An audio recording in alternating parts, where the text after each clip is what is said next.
How's everyone doing today? I haven't uploaded in a few days, but we're back at it, so I'm just going to be reading the Bible. So today we're going to be in Leviticus. It'll be Leviticus chapter 18, verse 22. And it says, "Do not have sexual relations with a man as one does with a woman. That is detestable." And in another translation, I have it pulled up on my screen right here, it says, "You must not lie with a man as with a woman. That is an abomination." So, in the big 2025, what has been insanely normalized?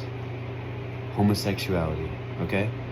And the biggest thing I hear with homosexuality is, why would God hate somebody for loving another person? And that is a common misconception. God does not hate anybody. God does not hate the person. God does not hate the sinner, he hates the sin. Do not get those two twisted. God does not hate anybody for the choices they make. He hates the sin.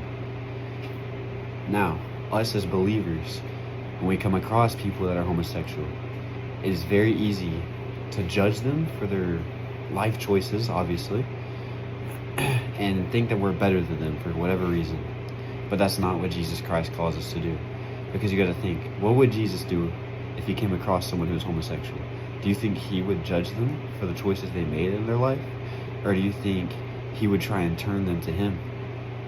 So what should we do as Christians? We should talk to them and try to turn them to Jesus. Because in the Bible it says that we should be fishers of men. Nowhere in the Bible does it say, we should judge people for the decisions they make. We're better than people because we're Christians and they're not. Now, to tie on to what I just said, people that are homosexual.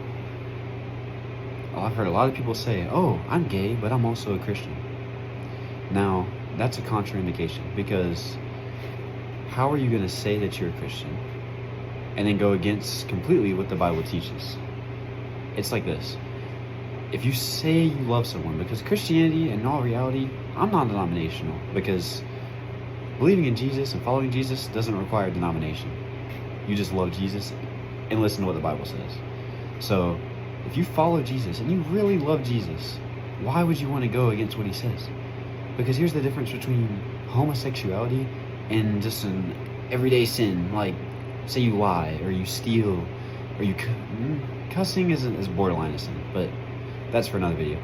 But it's not like something you do once. It's a lifestyle. It's something you live in. Something you do all day, every day. Because no one says, I'm gay for 5 minutes, and then